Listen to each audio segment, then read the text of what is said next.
من الشيطان الرجيم بسم الله الرحمن الرحيم الحمد لله رب العالمين والصلاة والسلام على أشرف المرسلين سيدنا محمد وآله وصحبه.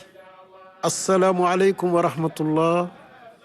Chers amis de Kalimatul Haq, par la grâce d'Allah subhanahu wa ta'ala, nous voici à notre 46e séance pour aborder la 29e sourate révélée au prophète Mohammed, paix et salut sur lui, sourate Quraysh. Et il ordonna aux compagnons de placer cette sourate à la 106e place dans le livre, dans le Coran. Mbokk yi ci mbaaxu yàlla subhanahu wa ta'ala nu daje ci bis bu tedd bi ci sunu ñeen fukk ak juróom benneelu jataay di door sunu ñaar fukkeel ak juróom ñeenti saar bi wàcc ci yonent bi alayhi salaam kooku mooy suratul Quraysh bi mu wàccee yonent bi alayhi salaam ni def leen que muy téeméer ak juróom benneelu saar bi ci biir Al-Qur'an. Cette sourate sublime utilise le cas, l'exemple de Quraysh pour donner aux mécréants, mais nous donner à nous tous des raisons suffisantes pour adorer Allah subhanahu wa ta'ala sans rien lui associer. Mbokk yi saar bi dafa ñëw di wax ak Quraysh ak képp ku weddi bu la neexee nga ni képp rek même ñi gëm yàlla di leen jox ay firnde di leen jox ay tegtal yu war a tax képp kenn ci mbindaafoon yi da nga war a jaamu borom bi te doo ko bokkaale kenn. Comme à l'habitude du Coran, il commence par Bismillahir Rahmanir Rahim, au nom d'Allah. Qui est Allah? Il est le clément en personne, le miséricordieux en personne. Qui est Allah? Il est le miséricordieux dans ses actes, dans ses faits, dans ses paroles, dans ses gestes. Et il dit, eu égard, c'est pour garantir aux Quraysh leur voyage d'affaires, voyage d'hiver et d'été. Mbokk yi yàlla tàmbali mu ne bismillahi rahmani rahim ci turu yàlla mooy kan mu ne mooy ki nga xam ne jëmmam ji yërmande la yàlla mooy kan mooy ki nga xam ne lépp lu mu def lépp lu mu wax yërmande la mu ne li ilaafi Quraysh ngir may Quraysh ñu mën a def seeni tukki yooyu nga xam ne dañ ci doon sàkku ji koom rihlata shitaa'i wa sayf tukki yi nga xam dañ koy def jamonoy sedd gëriif ak jamonoy tàngoor. Ici la préposition li que j'ai essayé de traduire par pour, que les mufassiroun traduisent par eu égard. Cette préposition rappelle la nuée d'oiseaux qui extermina Abraha, venu pour détruire la Kaaba en l'année où le messager d'Allah, le prophète Mohammed, paix et salut sur lui, est né. Mbokk yi xarfu li laam boobu ñu koy firee ngir dafa ñëw nag di fàttali histoire bu xewoon boo xam ne Quraysh xam nag ndax ci at mi yonent bi alayhi salaam juddoo Abraha dafa ñëw ni day toj si kaaba gi yàlla yebal ay picc moo gën a néew doole ci li yàlla bind ñu rey Abraha mi nga xam ni kenn mënul woon dékku soldaaram ak i ñeyam. Peut-être que c'est nous montrer l'importance de la suite des sourates, que le messager d'Allah, la meilleure des créatures, le prophète Mohammed, paix et salut sur lui, plaça sourate Al-Fil, la 19e révélation, qui à la 105e place, devant juste la 29e révélation, sourate Al-Quraysh. Et cette succession intelligente est vérifiable dans toutes les sourates et dans tous les versets dans leur chronologie et leur succession. Mbokk yi mën na yam ni ngir wonnu ni mu toftalee saar yi dafa am lu muy firi dafa wund lu bare moo tax yonent bi alayhi salaam ne nañu teg sóoratul fiil nga xam ni mooy fukk ak juróom-ñeent ñu teg ko ci kanamu sóoratu Xuraysh mi nga xam ni mooy ñaar fukkeel ak juróom-ñeentu saar sóoratu fiil nekk 105 téeméer ak juróom Xuraysh nekk téeméer ak juróom benn noonu itam la mel ci saar yëpp ni ñu toftaloo noonu itam nga koy fekk ci biir saar yi ci laaye yi ñu toftaloo mais revenons après le miracle de la défaite d'Abraha, Quraysh fut plus craint et respecté dans la péninsule et le monde entier. De sorte qu'on razziait, qu'on agressait tout le monde, sauf eux. Ils voyageaient en toute sécurité, cela en tout temps et en toute heure. Mbokk yi bu ñu dellu see ci saar bi nga ne gannaaw xar baax gi yàlla def Quraysh teg ci seen bët ci faagaagal Abraha bi mu amee rek Quraysh ñëpp dañu koy wegeelam dafa yokku ragal gi que nit ñi ragaloon ak àdduna dafa yokku ba tax na ñoom jamono boobu nga xam ne ku génn ñu addu kalpe la ku génn ñu ngand yaaru la song la nangu sa alal ñoom dañ doon jaar ci désert bi wër àdduna bi fu ne ñu dem guddeeg bëccëg subaak ngoon kenn du ñeme xool leen bëtu safaan kenn du ñeme dal ci seen kaw. C'est ainsi donc qu'ils continuèrent leur commerce d'hiver et d'été. L'hiver au Yémen au sud et l'été à Cham au nord. Pourquoi? Parce que c'était les périodes des meilleures récoltes. Et c'était les périodes où le climat y était le plus adapté, le plus agréable pour eux. Mbokk yi noonu la Quraysh continuer la ñu baaxoo woon ci tukki jamonoy sedd ak jamonoy tàngaay. jamonoy sedd ñu dem Yaman ci ci soow jant jamonook tàngaay ñu dem Cham ci bët gànnaar loola ñu wéyal ko lu tax ñu tànn jamono yooyu pour defi voyage d'affaires di tukki di jënd di jaay ngir jamono boobu mooy jamono bi nga xam ni ci la mbay yi di ñor ci la lépp di am jamono boobu it jaww ji moom la gën a jekk ci ñoom moo gën a neex ci ñoom. Le verset 67 sourate Ankabut rappelle ce bienfait. Il dit: ne seront-ils pas reconnaissants que nous avons sécurisé le sanctuaire alors qu'autour d'eux on enlève les gens, on les agresse? Est-ce qu'ils continuent de croire aux fausses divinités et de mécroire ingratement aux bienfaits d'Allah subhanahu wa ta'ala? Mbokk yi gis nga xew-xew boobu lii leen yàlla defal fàttali na ko suuratul Ankabut mu ne awalam yaraw anna ja'alna haraman aminan ndax ñoom gisuñu ni dama leen defal sécurité ci xaram bi defal ko waa Màkka ñi dëkk xaram bi fekk ñu ngi këf nit ñi di leen song di leen ngand yaaru ci lépp li leen wër waaw ñoom afa bil baatili yuminuun wa bi ni'matillahi yakfuruun ndax ñoom dañuy gëm yàllay caaxaan yi xéewal yi ma leen defal ñu doxe ci ak goree di sama digganteeg ñoom. Suratul Ankabut laay juróom benn fukk ak juróom ñaar. Après cette introduction, les deux derniers versets leur rappellent et nous rappellent pourquoi ils doivent et nous devons adorer Allah seul sans rien lui associer. Il dit: adorez donc le Seigneur de cette maison. Comme si on lui avait dit pourquoi.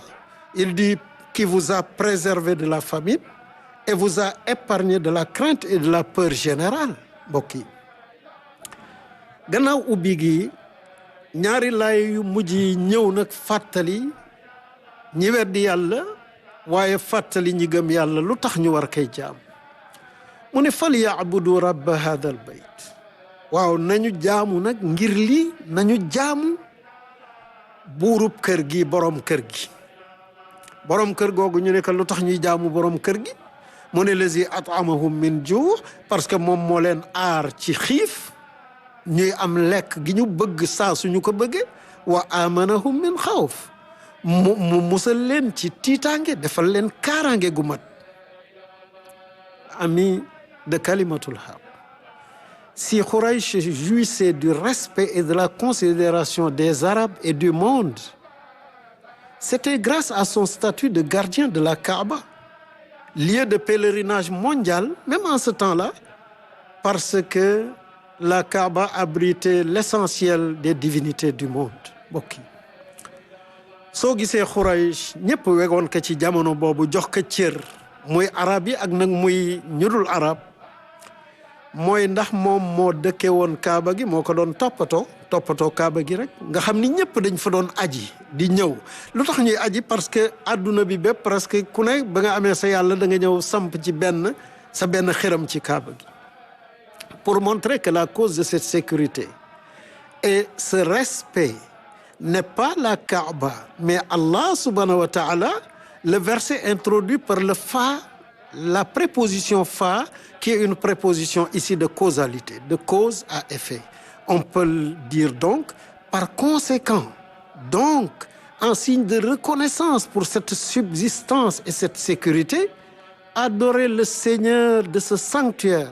N'adorez pas le sanctuaire. Mbokk yi ngir won nag Quraysh ak adduna bi bépp ni du Kaaba gi moom moo leen defal sécurité de du Kaaba gi moo leen di jox li ñuy dunde de waaye yàlla mi buuru Kaaba gi moo tax laaye ñetteel bi mu ubbee ka xarfu faa muy xarfu sababiya ñii ni xarfu tafriq day wane ni lii moo jur lii mu ne fal yaabudu bon nag gannaaw lii mu leen defal ci koom defal leen ko ci kaaraange ubudu rabba hadha al bayt jaamu leen buurab kër gi nga xam ne moo leen defal lii. Ce n'est pas qu'Allah subhanahu wa ta'ala minimise la Kaaba, car la Kaaba est et reste sublime, comme le Coran l'a toujours montré.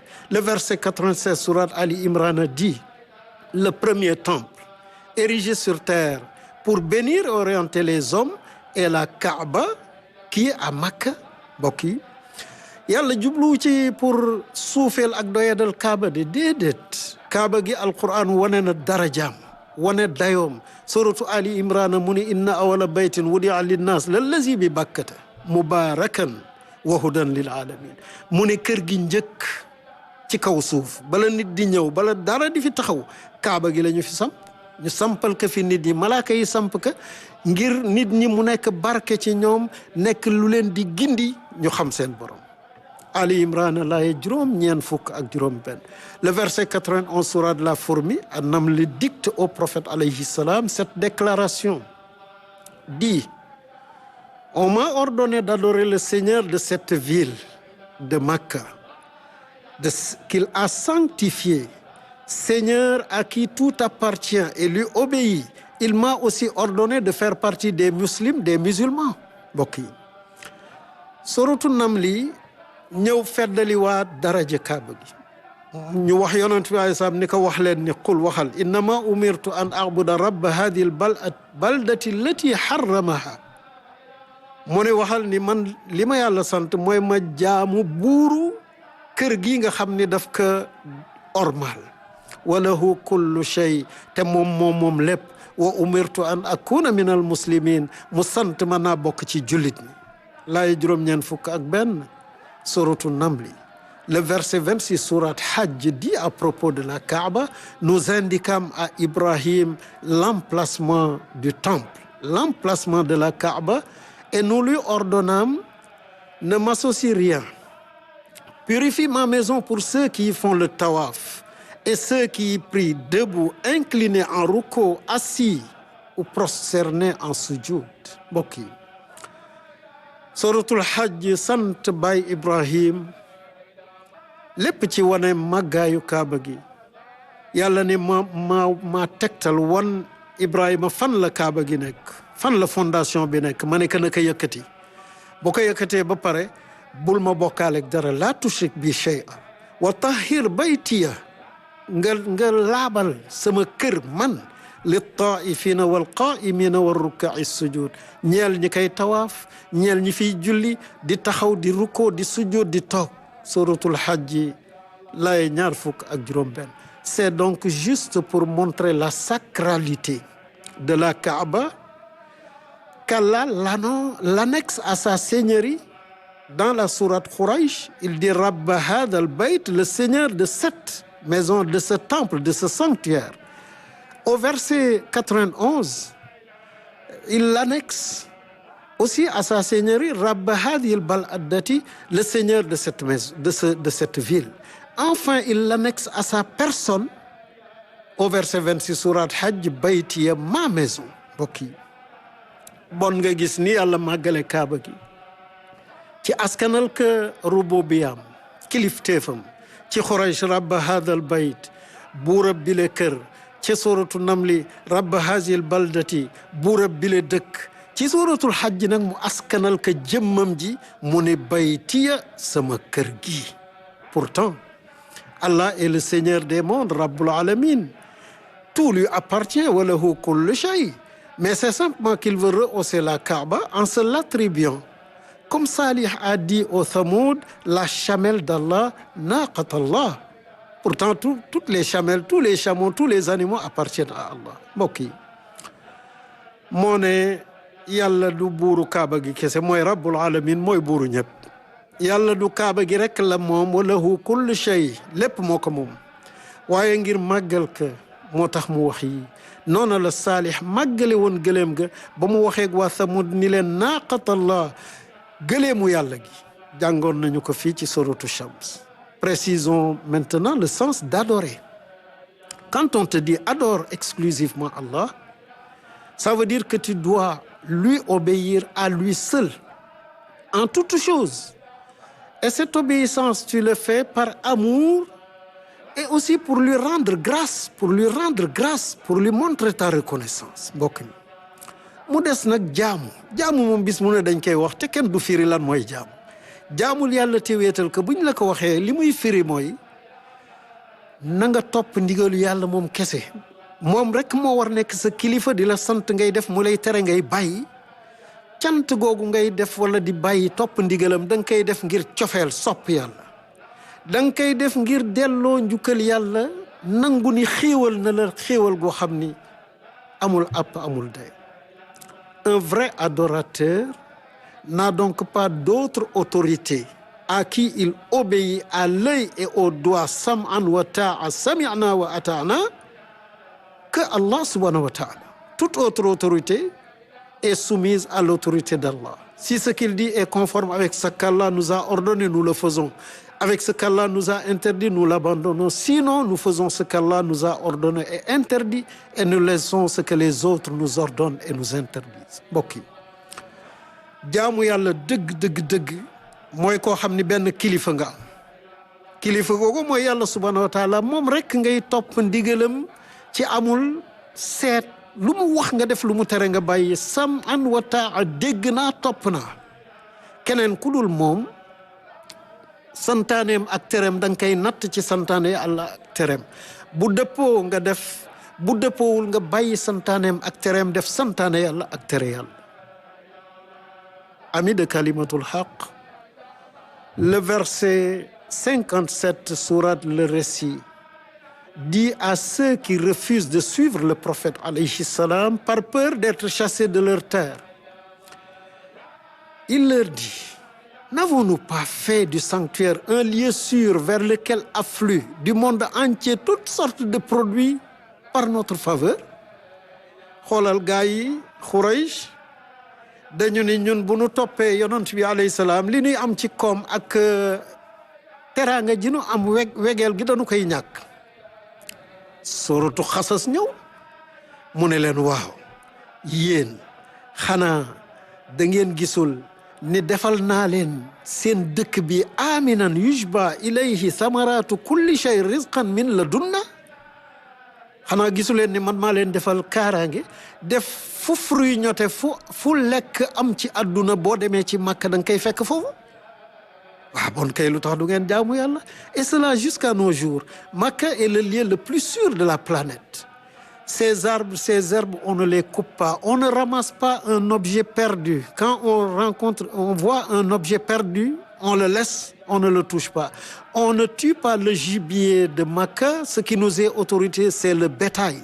On ne verse pas le sang, même pour la sanction divine.